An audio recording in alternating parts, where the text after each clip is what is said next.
Welcome to Season 2 of Test Those Breasts podcast. I am your host, Jamie Vaughn. I am really excited to continue this journey and mission into 2024 to help shorten the overwhelming learning curve for those who are newly diagnosed or yet to be diagnosed with breast cancer.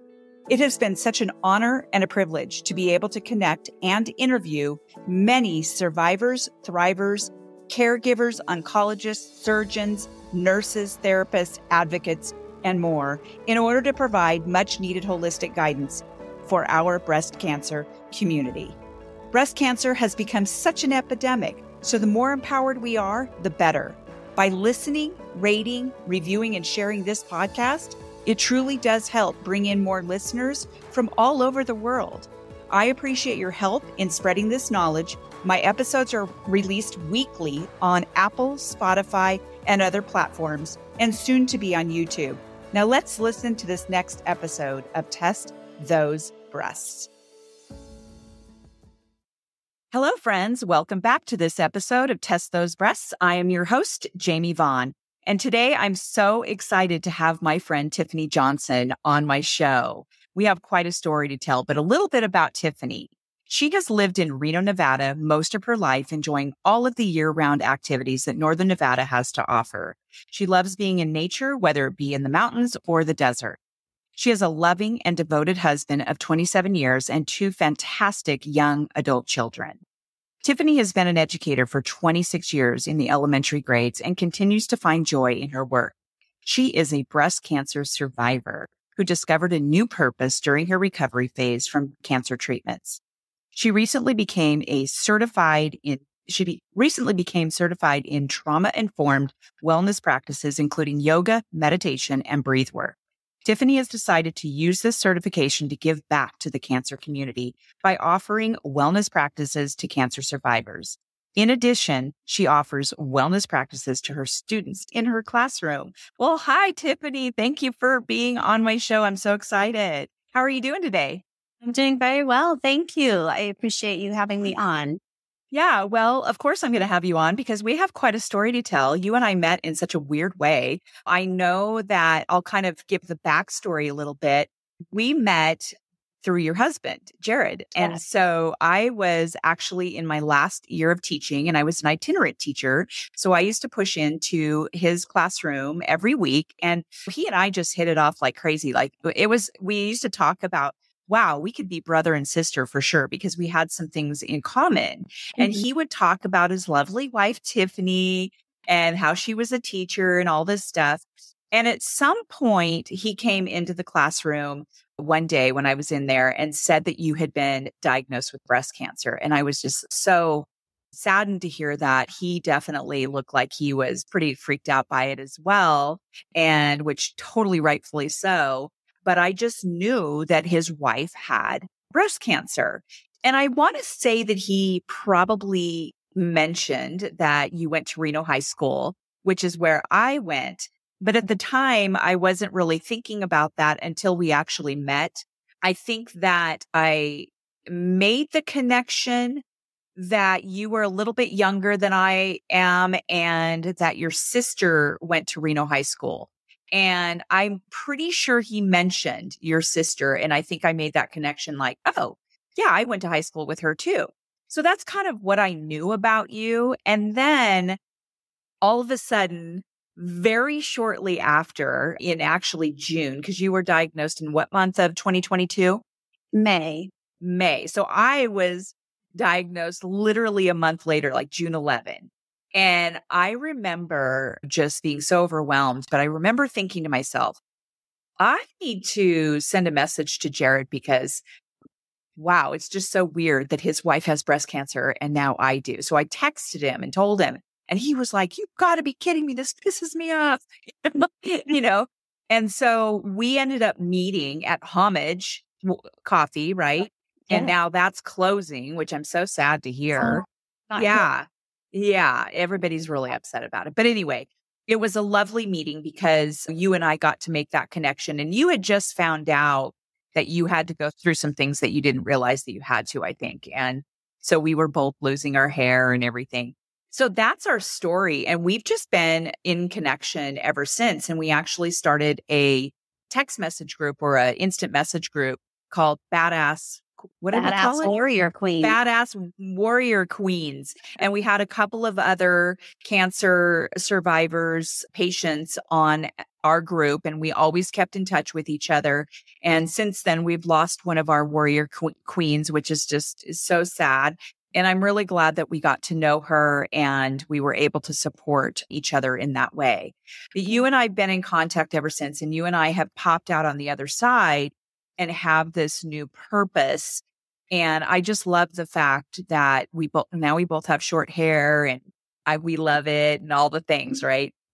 So I would love for you to talk about, number one, just tell our audience about your diagnosis, what your treatments were like. Yeah, sure. Well, as I briefly mentioned, I was diagnosed in May of 2022, but it all started about 6 months before that. So in November, so it was November 17th of 2021, I went in for a routine mammogram, and the radiologist was concerned about a small mass, as she called it, in my left breast. So she had said right then and there, you need to stay. We're going to do some further testing. So, and it was concluded that more than likely it was a benign cyst, but she wanted me back in about 6 months to do a follow-up visit. So that was scheduled for May 17th, 2022. So exactly 6 months later. So in March of 22, I was doing my own self-exam in the shower and felt a small but hard lump in my left breast. However, it was in a different location than the cyst that I was rescheduled to follow up on. I didn't think too much of it at the time, other than that I took note of it. It was there. And I thought, well, I'll check back again after my menstrual cycle was over, thinking maybe just some hormones were causing something to pop up. So a couple of weeks later, I checked it again. It was still there, but not any bigger, no change in the feel of it. So knowing that I had already had a 6-month follow-up mammogram scheduled, I decided to wait until then to really do anything about it. So I just continued to check on it, and I even had my husband feel it. So there would be 2 perspectives of any change in the lump if that were to come up. So now it's late April of 22, and we both felt that the lump was slightly larger. And at that point, I grew concerned. So my appointment was just a couple weeks later. So May 17th, my husband accompanied me to that mammogram appointment. And of course, I mentioned to the technician that I had discovered a lump in a different spot than what they were going to look at. So after the standard mammogram, I was told again that further testing would need to be done. So right then and there, they conducted an ultrasound of the left breast. The technician took many images, way more than I was comfortable with. And as soon as she went up into my armpit to take images, I knew something wasn't right. So I just asked her if she was looking for cancer up in my lymph nodes. And she said, that going into the armpit was routine for a breast ultrasound. However, I knew that just wasn't true because it wasn't done 6 months prior when there was a concern. So after I got dressed, the radiologist came in, introduced himself, and just very openly, just very bluntly said, "You have cancer." So it was the lump that I found that was the cancerous tumor. And then the small mass or cyst that they were following up on truly was just a benign cyst. So 2 days later, I had a biopsy of the tumor, and within 24 hours, it was confirmed that I did have breast cancer. And the radiologist on the phone said it is invasive ductal carcinoma. And that's all I knew was just that. So within a week, I had an appointment with my oncology surgeon, and then was also scheduled to meet with a medical oncologist. I was officially diagnosed at that time with stage 2 invasive ductal carcinoma. And my path had me do surgery first because it wasn't yet determined that I would need chemo. My medical oncologist wanted to do further testing of the tumor after removal to see if I would be a candidate for chemo or not. Okay. So June 23rd, 2022, I had a full mastectomy. My surgeon called the next day to tell me that there was more to my tumor than originally thought. So a little bit more of a complex issue. He found that the tumor was wrapped in another type of breast cancer. And it was wrapped up in ductal carcinoma in situ, which was non-invasive. So I had a little panic moment, like, oh my gosh, like I thought it was just this, and then it turned into something different. So I wasn't quite sure what my next steps would have to be. But my surgeon, Dr. Harris, he explained that it was actually a good thing that my tumor was wrapped up in this non-invasive cancer because the tumor itself was even bigger than they had originally thought. And it had grown quite a bit from the time of diagnosis to the time of surgery.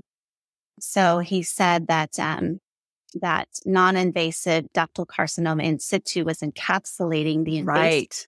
Right. Yeah. And that's great. Yeah. Therefore, preventing the tumor from spreading outside of the ductal wall. So I'm actually quite grateful. Is that one of your silver linings? Yeah. The silver linings that.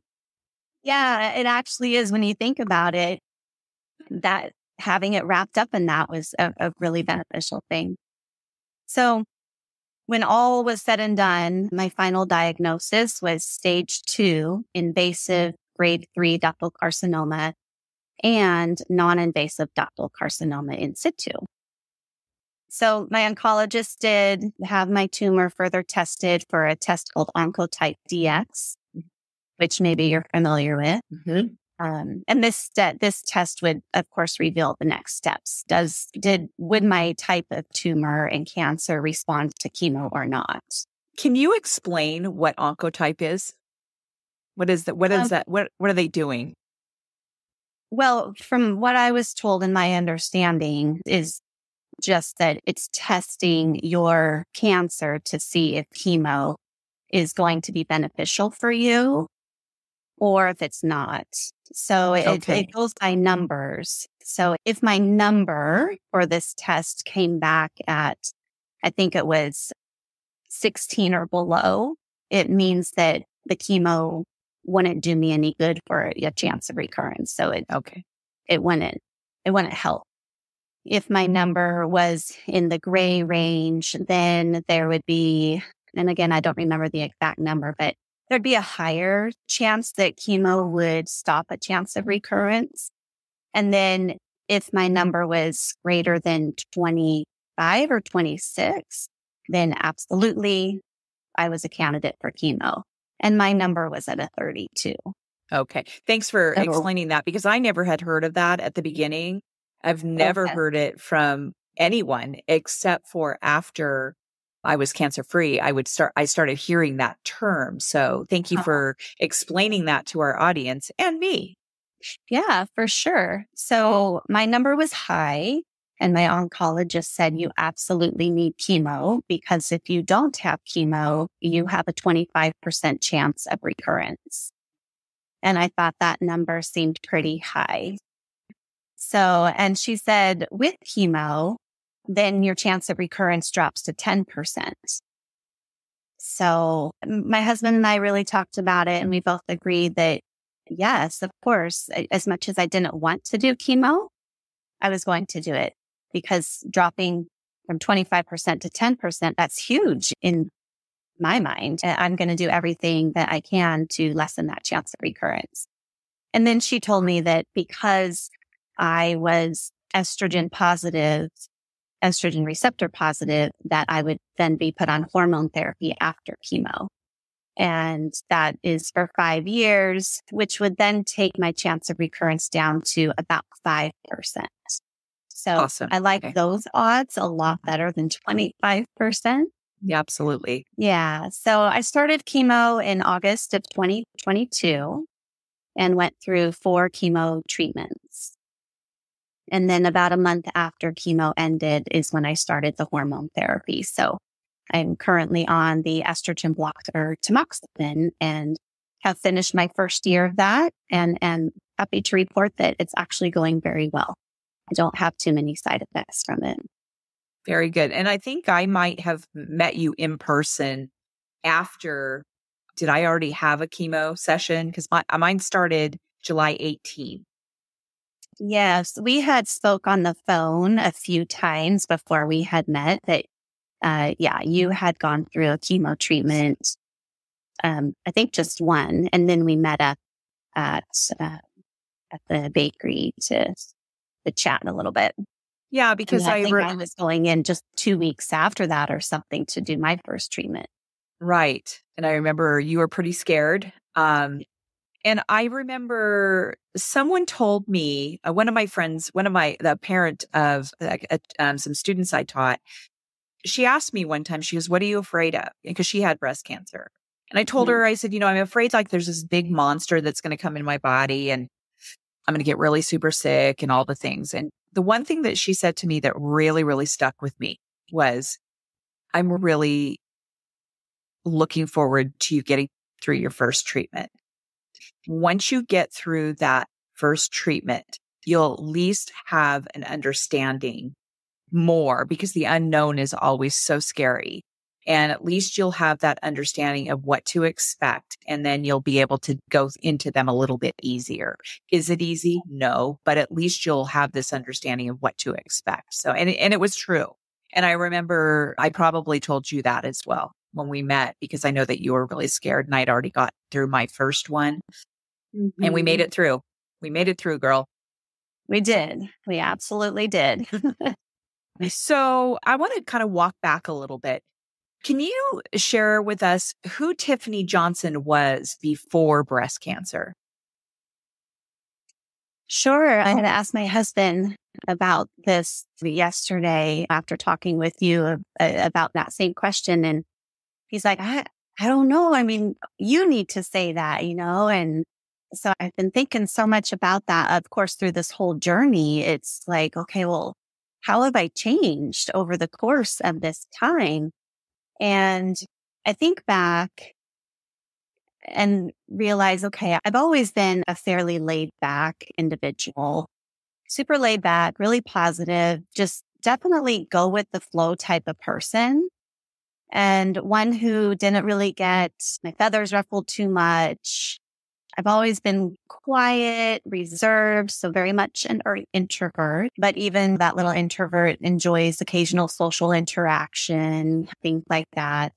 Pre-cancer, I was happy with life, but I felt like I just walked through life and that I just went through the motions.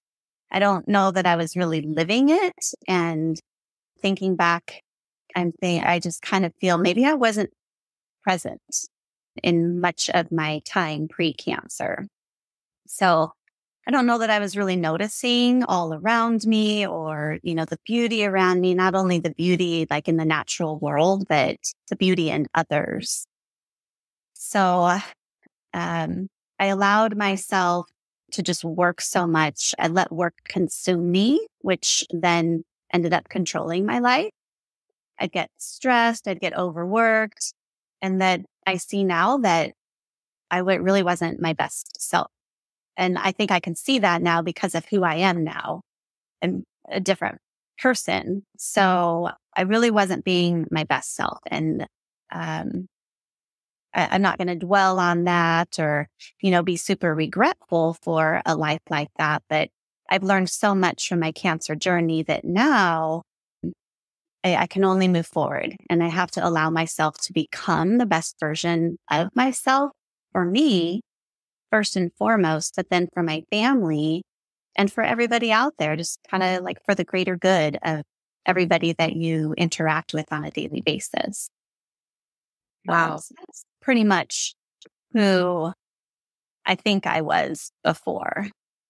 That is incredibly profound, Tiffany. I I think about who I was before too, and I've talked about it a lot.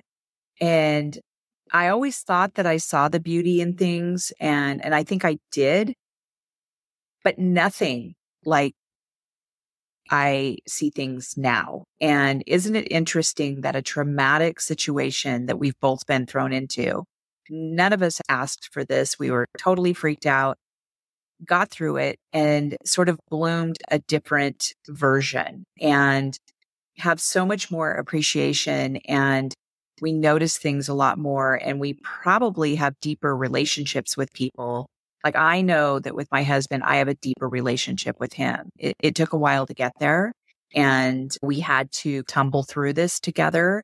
He was a wonderful caregiver.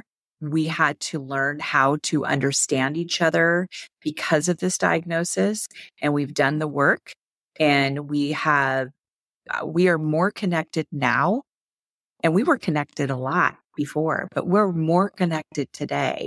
And I also feel that I am more connected to my friendships, the ones who fill my cup, the ones who have supported me and have just reached out to me and things like that. So I just think that what you just said is something I want my audience to understand, that number one, if you have not been diagnosed with breast cancer yet, and we do know that 1 in 8 women will get it in their lifetime, that's a big deal.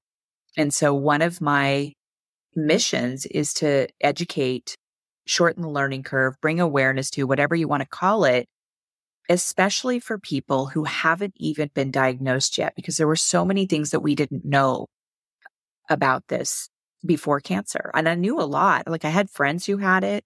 I had parents of students that I taught have it.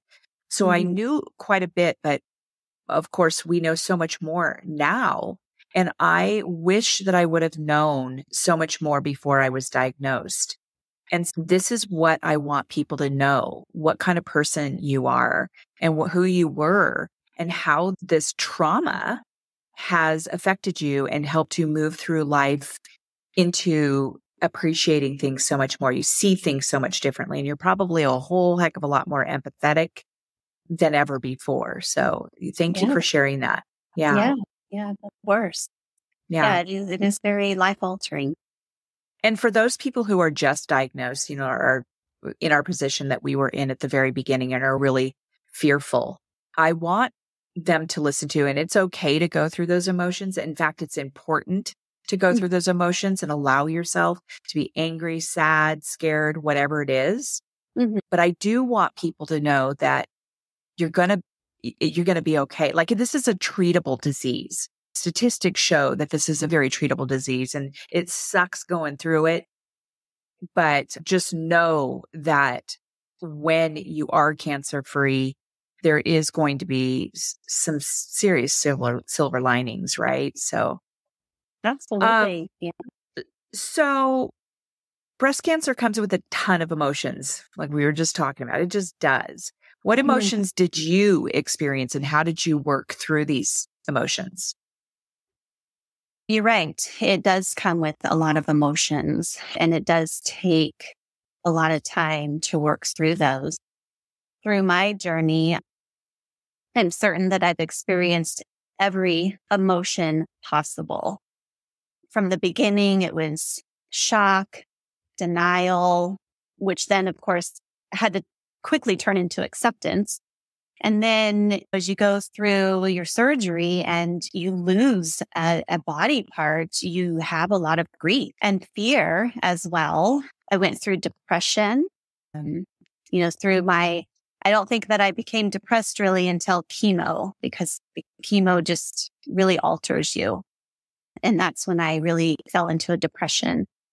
But I came out of that, and I've also experienced along the way, the whole journey, I experienced a lot of laughter, and I owe that so much to my husband for sure. He just kept me laughing, and that's how he deals with things, is through laughter. So I had a lot of laughter. I had a lot of hope. And then eventually I found peace with it all.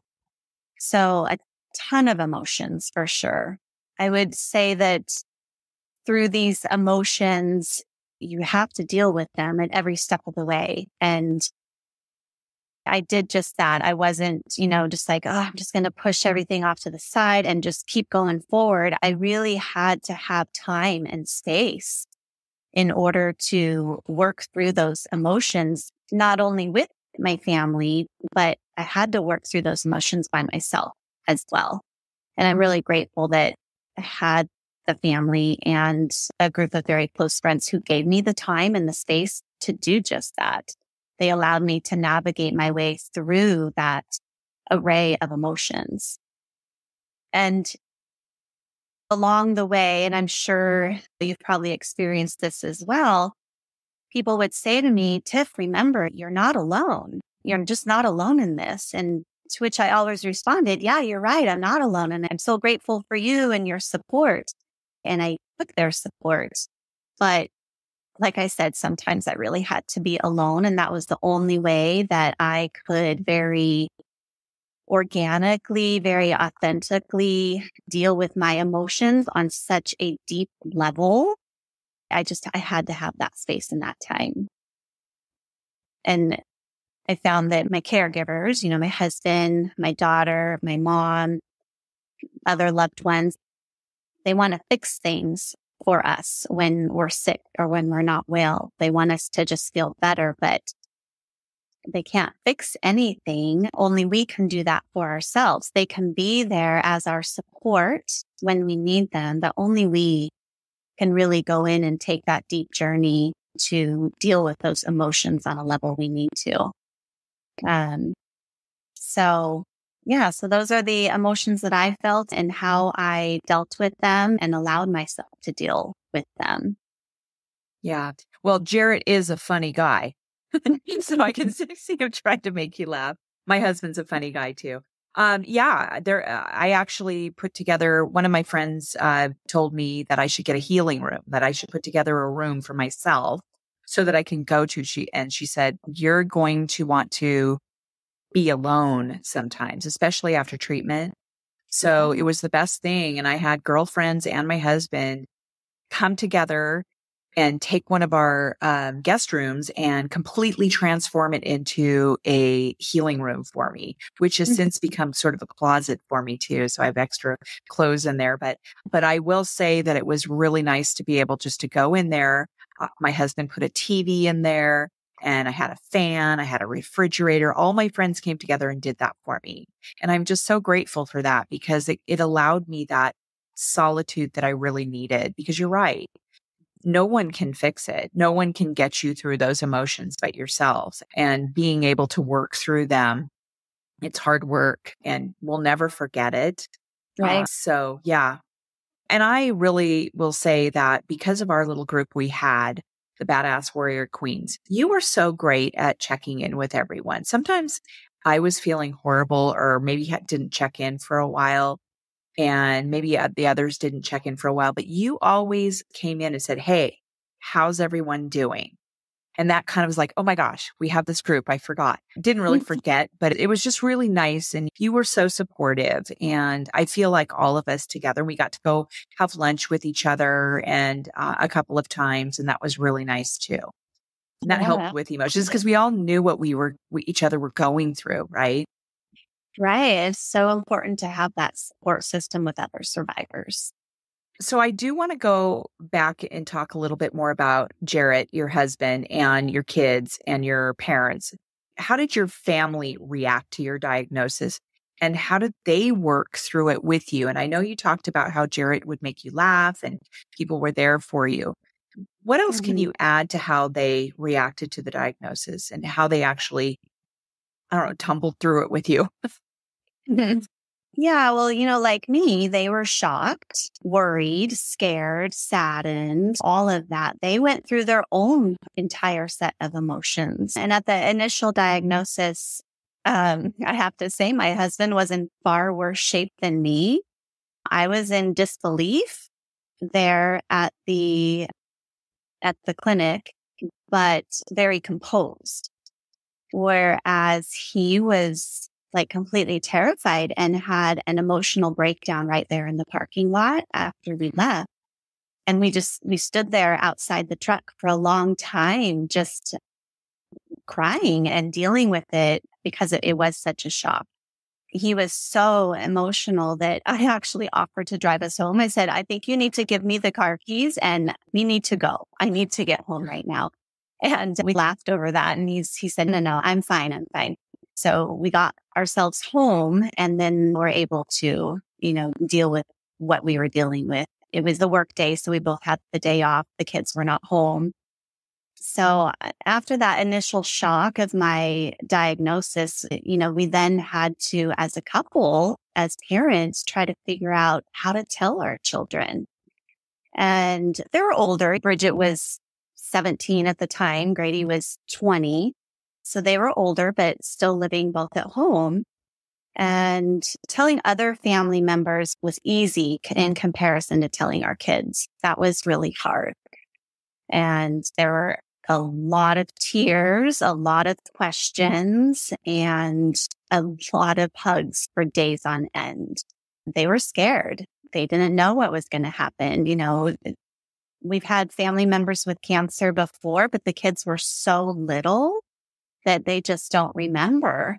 So to have their mom have cancer was really difficult for them to process. But we were honest. We were really transparent with them about everything through every step of the way. With them being older, it really created this beautiful time for us to have that transparency because they were capable of understanding it better than if they were younger.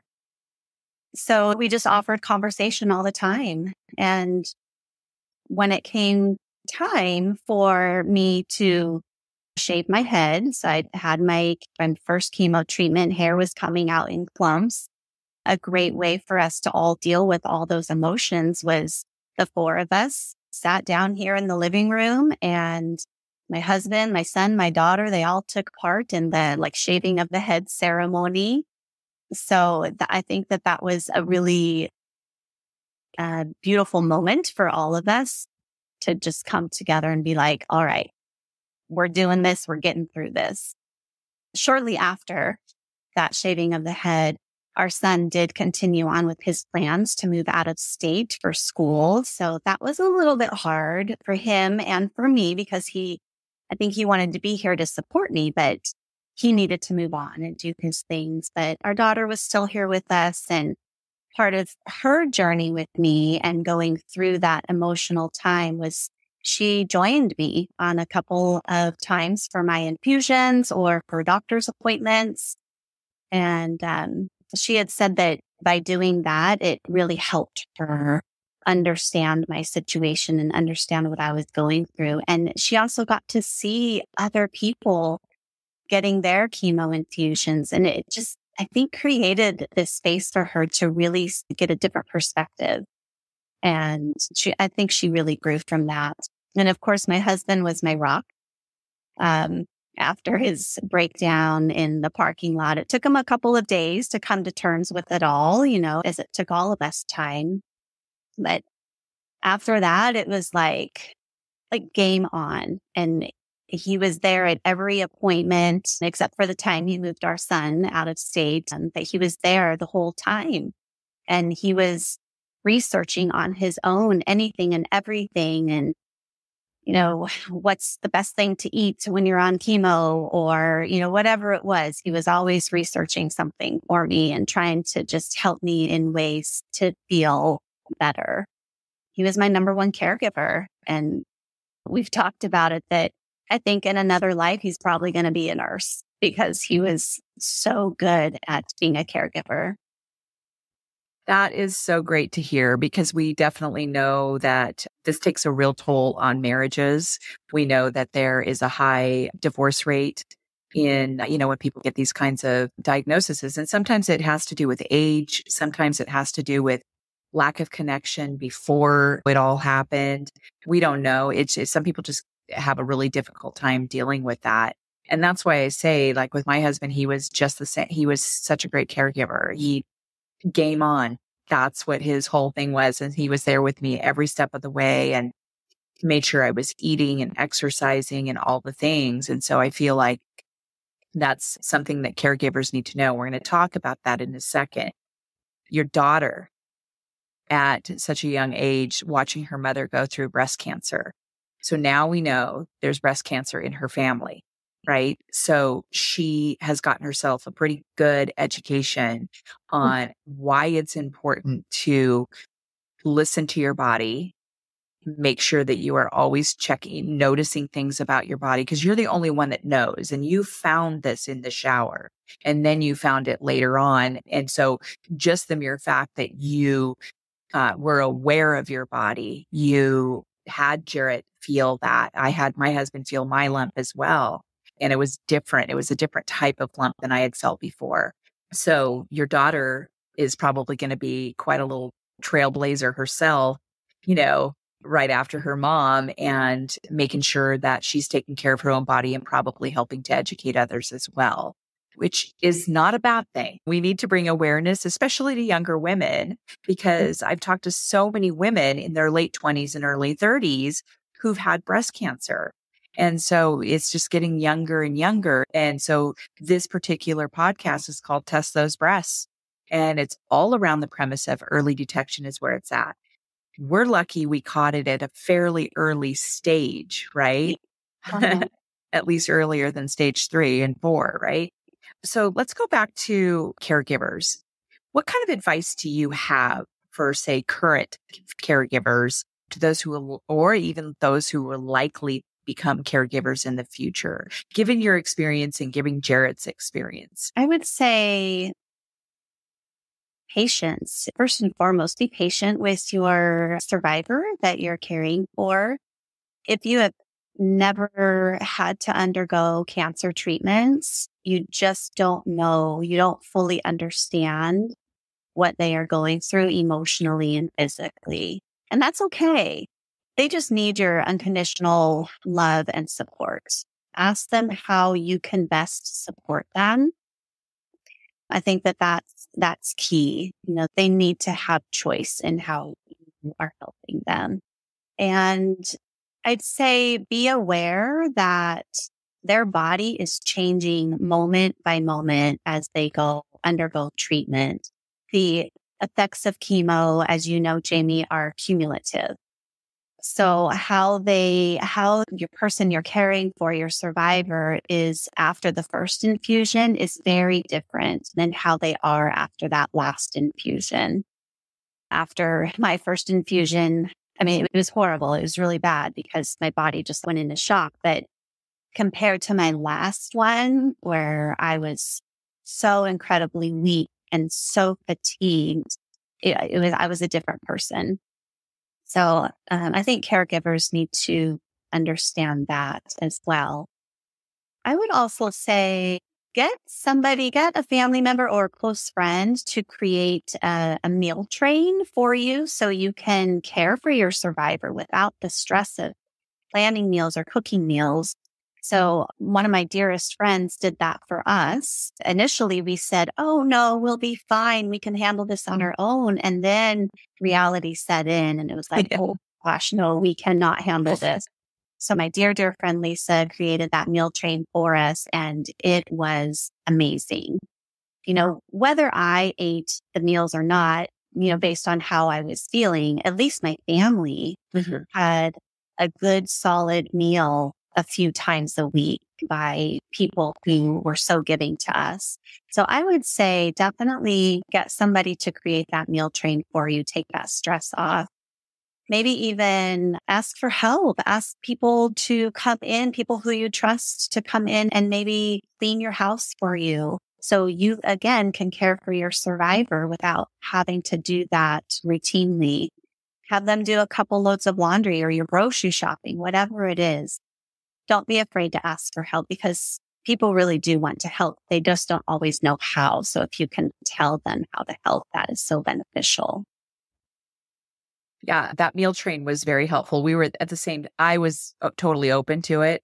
And my husband's like, oh, no, we don't need that, you know, but it ended up being really, really helpful because otherwise he'd be like scrounging and just flying by the seat of his pants and going and getting stuff. And So just having it delivered a couple times a week was really, really helpful. And I'm so grateful to the people who did that. And Lisa, your friend Lisa, I mean, I've known her for years as well, Mhm. is such a rock star. She's such a wonderful friend. And so, yeah, that's just great. Wonderful advice. So now that you are through your treatments, and we know that when we are diagnosed with breast cancer, and I only say breast cancer because that's what we had, right? We know that this applies to a lot of other cancers and illnesses. Yeah. But for the sake of what we had, it's never over, right? There's a lot of cascading things that happen. For me, I got this rare anemia that just came out of I would say February of just earlier this year, even though I was cancer free and I was through my surgery and everything. I went through a deep, dark depression, scared, didn't feel like I had any purpose or significance or anything. Yeah. And I felt very disconnected from my husband because everybody seems to think, okay, it's over. Let's get on with life again. It's normal, right? And it's just not. It's just not this normal that we had expected. And so I really needed to find something that filled my cup, Tiffany, and I needed to figure out what that was in my retirement because I had just retired when I found out about my cancer. And so I just felt like I didn't have anything going for me. And that's where the podcast was born. I realized that I needed to be part of the cancer community. And I was thinking to myself, how can I be included in that and help other people? Because that was my biggest fire in my belly, was that I wanted to really help educate and bring awareness and just shorten that learning curve for other cancer patients who are just diagnosed or haven't been diagnosed yet. And that's where the podcast was born, Test Those Breasts. And it has been wonderful for my healing process. Absolutely wonderful. I've gotten to speak with outstanding people such as yourself as a survivor and breast surgeons, oncologists, radiologists. My own radiologist is going to be on an episode releasing tomorrow. I have 31 episodes as of tomorrow. And I release every Sunday, and it has kept me on sort of a schedule. I have a purpose. I know that it's reached other countries. I've spoken to other people from other countries because they've reached out to me and said, hey, I just ran across your podcast. And so that's really cool to me. I mean, Yeah. it's not like a number one podcast yet, but I'm keeping going. I'm going to keep it going and I don't just interview anyone. I interview people who are going to genuinely, authentically bring value to my audience because I think that's so important. But I've interviewed various types of therapists, yoga instructors, people who deal with nutrition and cancer. And so, which brings me to my next question. Who is Tiffany now? What are you working on to fill your cup and to kind of really make your survivorship more healing for you? And how are you giving back to the community? Yeah. Going back to maybe who I was before, I had mentioned that I didn't feel like I was present in my life. And now that's totally the opposite. So I feel like I am now much more present. I'm noticing that beauty out in the world and that beauty in other people. I'm still laid back. I'm still positive. I kind of go with the flow now, but maybe not as much because I think before when I just always went with the flow and everything was fine with me, I never spoke my voice or my truth. But now I do. I have a voice now, and I learned that from cancer. I had to develop a voice to advocate for myself. So I could go with the flow still, of course, but maybe only so far because I respect myself on a whole different level than I did before.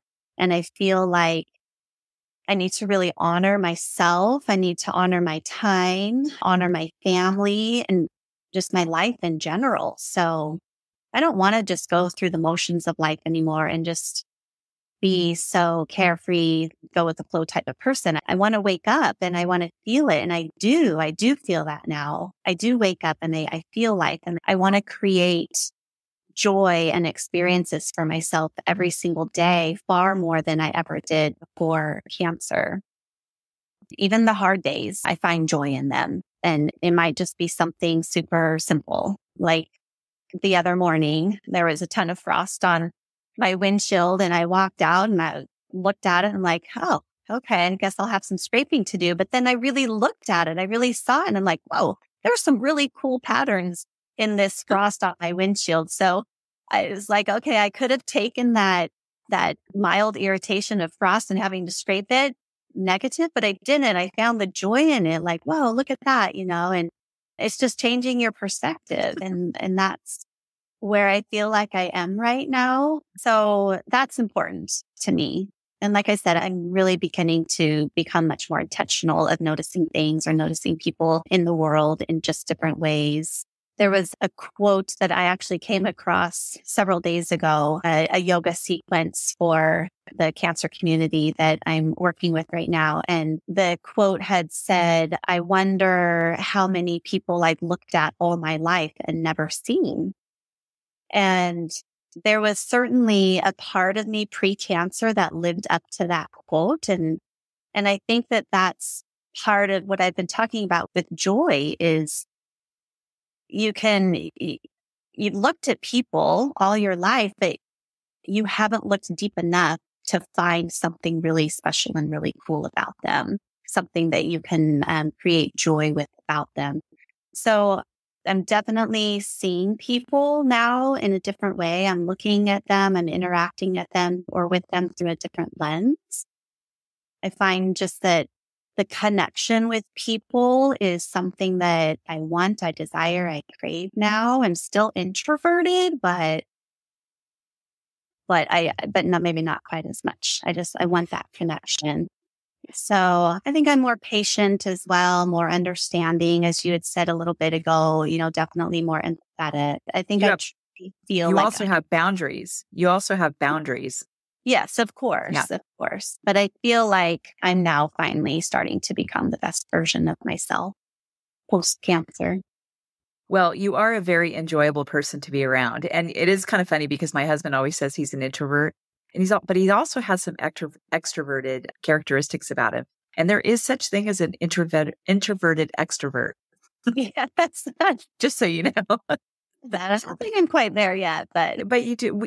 When you do have a conversation with you, you are lively, you are intelligent, you have such deep things to say that bring things to the surface that I hadn't even thought of. So I think that's really cool.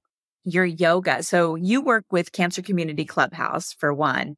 Do you work with other community members as well? No, right now I am giving back to the cancer community through Cancer Community Clubhouse, which is a survivorship program here in the Reno area. And I am providing for them my time to do yoga, trauma-informed yoga with cancer survivors and their family or loved ones if they choose to join. So that's what I'm doing as far as giving back to the cancer community. And I have found that chair yoga is like my new favorite thing. I believe that it is really accessible to cancer survivors because cancer survivors, they might have some physical trauma through surgeries and limited mobility, or if somebody's currently undergoing treatment and they are coming to a chair yoga session, they might not have the strength or the stamina to do mat yoga and stand for a longer period of time. I'm finding that chair yoga is the best way for me to give back to the cancer community right now because it is so accessible to survivors, no matter where you are in your survivorship. I need to come to one of those. I've been doing yoga up at Mountain Pose Yoga, and I found that community. I've done yoga throughout the years on and off, and I've never really gotten totally into it where I've just continued to do it all the time until I went up there. And that is what I've been doing in the last several months that I've really loved. So I just love the fact that you're giving back to the community like that. And I would love to come to one of your chair yogas sometime. Yeah, of course. So to wrap things up, I always ask people, because this is so important, what piece of advice can you give to people who have just been diagnosed? I would say my number one piece of advice is that if you haven't found your voice, find it. Because as I said earlier, only you can advocate for yourself.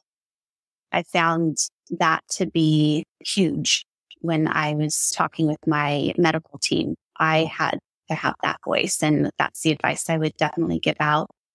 I'd also like to maybe say, well, maybe going back to that whole thing of that theme of joy, find as much joy as you can in your journey.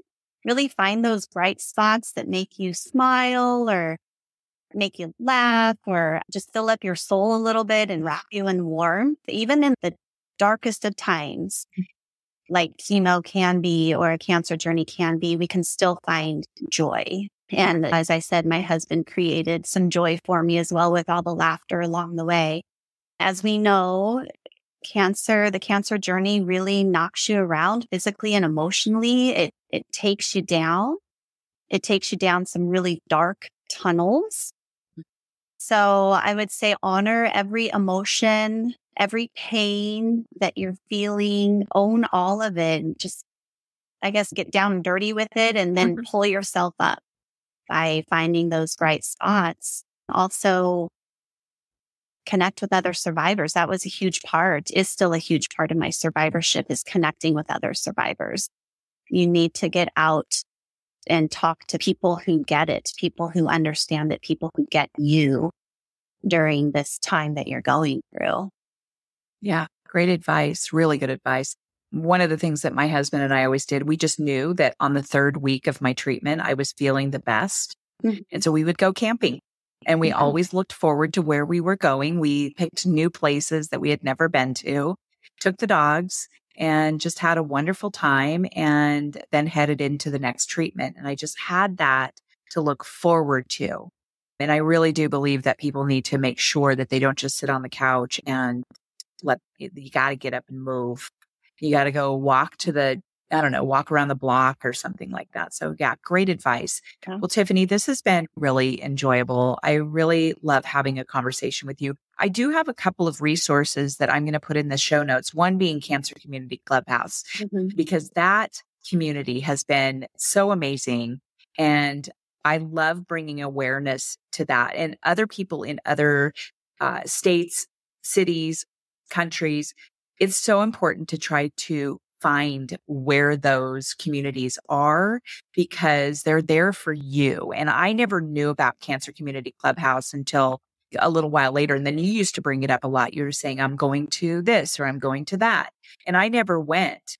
And until recently, I'd gone to the coffees and we've gone to the sound baths that have been amazing, but also Breathe for Change. What is Breathe for Change? So Breathe for Change is the organization that I went through to do my wellness facilitator training. It is a yoga training platform. It is geared towards educators, which I am. You don't have to be an educator with children to do their training. There were many people in the program who worked with adults in some capacity, not necessarily teaching children in the classroom. But Breathe for Change is just that. It's a training organization. You receive your 200-hour yoga teacher training certificate with them. And then you also walk away with a certificate as a certified wellness facilitator, meaning that you've been trained kind of in the foundations of breath work and meditation. Great. So really transformative program that I went through, and that was a huge part of my recovery. So I finished chemo in October, and in January 23, I started with Breathe for Change and did a 6-month program with them. And just the way that they teach it, it's all about transformation of self first. And then you can go and start to to do transformation with others. And now I'm going to embark on my 300-hour training with Grief for Change starting in January of 24. Awesome. It's a wonderful program. Again, you don't have to be an educator to join their training program. The way they do it, it's beautiful. I'd highly recommend Grief for Change. Awesome. Well, I will make sure that's in the show notes, and go you. Look at you. Do you have anything else to add before we wrap up? I just would really like to say thank you, Jamie, for having me on here.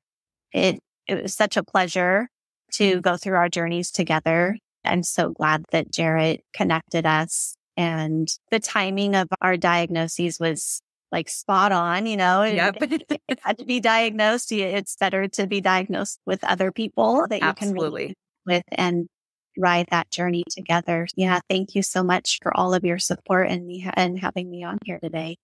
Well, thank you very much too. I appreciate your time, your energy, your knowledge, just everything you've said is just so inspiring to me. So thank you. And to my audience, thank you for joining us. And we will see you all next time on the next episode of Test Those Breasts. Bye for now. Friends, thank you so much for listening to this episode of Test Those Breasts. I hope you got some great, much needed information that will help you with your journey. As always, I am open to guests to add value to my show, and I'm also open to being a guest on other podcasts where I can add value. So please reach out if you'd like to collaborate. My contact information is in the show notes. And as a reminder, rating, reviewing, and sharing this podcast will truly help build a bigger audience all over the world. I thank you for your efforts. I look forward to sharing my next episode of Test Those Breasts.